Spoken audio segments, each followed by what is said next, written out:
guys, welcome back to Host Home. Hope you're having a great night. This is crazy, but this is like the second to last Host Home of 2014. So you guys will be able to hang on tonight. And then next week, we're not going to be doing anything at the venue. You guys are going to have a chance to do something that your leaders are planning. So ask them about that. Make sure that you guys come up with something different to do. Something that you normally wouldn't do on a Host Home night. Maybe have an ugly sweater party or something like that. So today, I'm really excited because we get to wrap up this series called Live Love. Now we've been taking a lot of time, and we've been going through kind of like what it looks like to be a disciple, and what it looks like to make disciples, and we've even talked about the heart of a disciple. But I think tonight in this last series, we're going to be talking about prayer, and I think that's possibly one of the most important things as we go into making disciples and being disciples.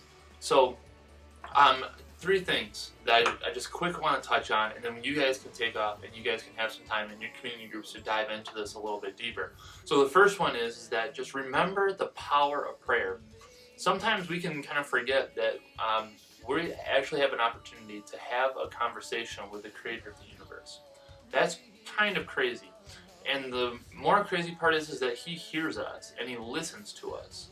And so sometimes we can get into this kind of routine of kind of just doing our own prayers, kind of going through the motions or repeating things that we've heard before, and we don't really just have a conversation with God. We can say the same things over and over again, but our life changes, our circumstance change, our wins change, our fears, our losses, they all change, and so our prayers, our conversations should look differently, because we are talking to the creator of the universe. The second thing I want you to remember about prayer is just remember the power of an honest prayer. Like I mentioned earlier, we can kind of get caught up in this whole scheme of making sure that we pray the right prayer or repeat the right prayers or have certain prayers memorized that we just kind of regurgitate at will or whenever we need it or when we're called on.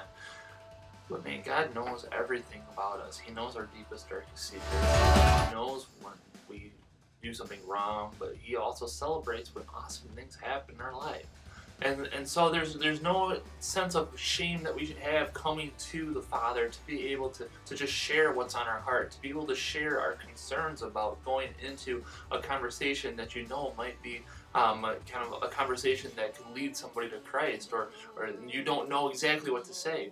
Or maybe you're just kind of not sure on how this whole thing is going to work, and you're afraid that if you really be a disciple of Christ, then you might lose some friends. And he knows that you're feeling that way, and he wants to have an honest conversation with you, to just say, hey, you know what, you're right, and I'm going to walk with you within that.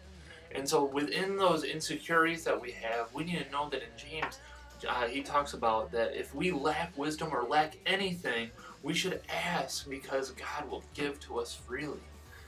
And so when we're honest, be honest with him about where we're scared or where we're nervous about, but ask him to help us work through that, to walk through that, because he will. He hears our prayers and he loves us so much. And so those are the things I want us to remember about prayer. I want us to remember that there's a huge power in prayer when we talk to the Creator and have a conversation with him. And remember the power of an honest prayer, that we don't have to hide anything. We can come to him just as we are and be able to have a conversation with him. And being able to remember those two things about prayer, I think will help us as we continue to be a disciple of Christ, learning more about him, but also as we disciple other people, and being able to teach them through our actions, through the conversations we have. So we're going to give you time to just break off into your community groups and to be able to kind of wrestle with this a little bit more. And we really hope that over this kind of like Christmas break that we have, that you have an opportunity to really, through your actions and through your conversations, to be a disciple of Christ, to not only be learning, but also to show others how he's changed your life, to show them the love that Christ has given to you. So we're really excited for the conversations you're going to have tonight. Be open and honest with each other. Man, have a great time next week being able to hang out with your community group and just doing something fun. So have a great night. We'll see you guys soon.